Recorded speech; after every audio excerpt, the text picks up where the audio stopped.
ইতিহাসে আছে না নাই? সেনাবাহিনী কি করলো? সেনাবাহিনীর সৈনিক রাজাকার হয়ে গেছে, দালাল হয়ে গেছে, আর সাধারণ পাবলিক খেটে খাওয়া মানুষ সৈনিক হয়ে গেছে। আছে কি নাই? এজন্য আমাদের দায়িত্ব এই সাধারণ পাবলিককে বোঝানো।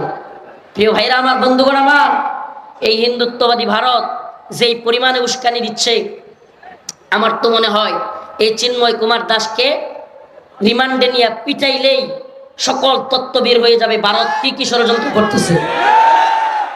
না হলে একটা লোকের জন্য ভারত বাংলাদেশকে থ্রেট দেয় কেন? কাহিনী কি?